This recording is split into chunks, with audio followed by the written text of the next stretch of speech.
All right, welcome back, guys. I'm Kill2. I'm here with Zastro, and we have one of the better matches for the day: Darkside versus Razor. Both teams definitely could be competitors for the finals.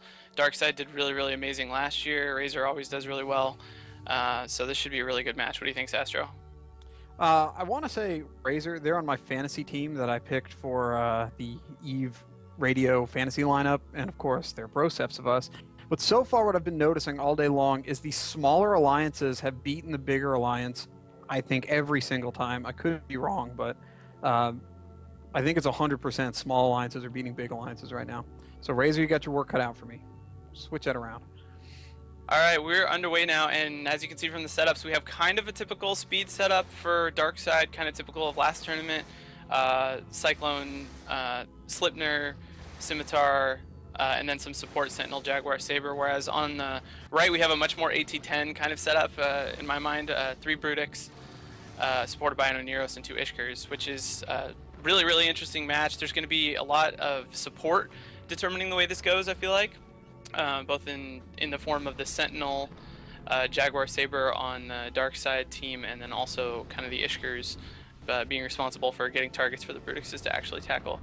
Although it looks like they're all pretty blobbed up right now on top of the Razor Oneros, who is starting to go down, whereas Darkside has very little to no damage taken at all.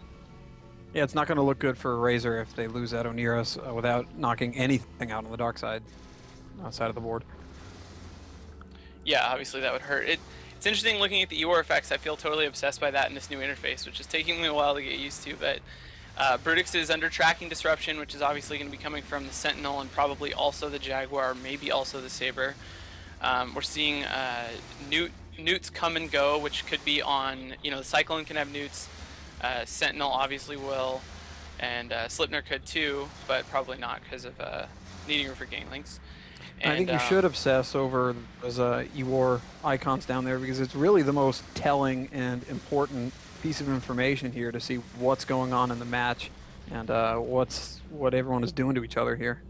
Yeah, the other good metric is damage, though, and the Oneros for Razor is taking way too much, and there he goes. So now just 3 Brutixes left, and it's really interesting. I mean, it's nice getting, like you said, the EWAR effects do tell a huge part of the story. And here, it's interesting seeing the Brutixes not able to apply any damage at all, despite the fact that there were no EWAR effects on them whatsoever. They weren't being tracking disrupted. It's really just range. I think that the Brutixes are probably having a hard time keeping up, and the Cyclone and Slipner were able to move over to the Razor Oneros without the Brutixes being able to keep up. Yeah, that's what it looks like right now. The Brutixes are chasing them around, but they can't really get on top of them to apply their damage. And they're not getting any tackles in either, although I do see that Jaguar just got webbed. It's really looking bad for Razor right now.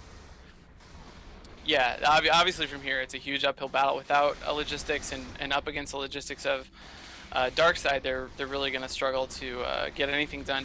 I don't know if, the goal, I feel like this is often kind of the choice. Maybe what happened at the start of the match is Brutixes feel like they have to take out the Scimitar to get anything done. I mean, they do have a lot of damage, and they might be able to just burn through that damage, but they may have tried to chase the Darkside Scimitar and not been able to catch him. But we are losing a Brutix quickly. Go ahead. I mean, it's a trade-off a lot of times to decide if you're going to chase the logistics around or just attempt to DPS through all the reps. They apparently made the wrong choice here, but it's impossible to tell. So there goes an Ishkar. We're about to lose the first Brutix as well. Darkside should have a pretty easy time picking them apart from here. Darkside's going to be a really interesting team this year. They look really strong, which isn't surprising. Like I said, they did extremely well last year, actually being the ones to remove Pandemic Legion, I believe. And I think people would have put them as, a top tournament favorite, which may still be the case, but I also heard some rumors that they lost some of their key leadership between last year and this year. So while they do have a lot of experience, still they're missing some of their key members, and they might not be quite as strong. They made it all the way to the Final Four before they lost to Outbreak last year. In my mind, they're the second place team from last year. So one would expect them to be the contenders here. Who's the first place team? Oh, Hydra Outbreak, because they were one team this year. Yeah. So we're down to just 2 ships now left for Razor. The second Brutix is about to go. It'll be interesting to see Brutix's typically have not been popular. Like, it'd be very unusual in any of the past tournaments to see a team like Razor field Brutixes, but partially because of boosts that have happened since AT9, and partially because of the rule structure, we're going to see a lot more Tier 1 battlecruisers, and hybrid buff, along with other changes, make Brutixes and Feroxes as well perfectly viable in this tournament. So hopefully we see them fielded successfully. So far, non-Cyclone Tier 1 battlecruisers aren't doing so well. The Ferox is losing and these Brutix is losing, but I don't think we've seen the end of them, so hopefully we'll see them do well. Oh, poor Feroxes. I can't think of a single time I've ever said a Ferox was doing good. Even though I really like that ship, I want it to do good, they just have a bad track record. Oh, they're fantastic. It's a great PvP ship. It is. I've soloed in one a lot. But Tell me more about your soloing career.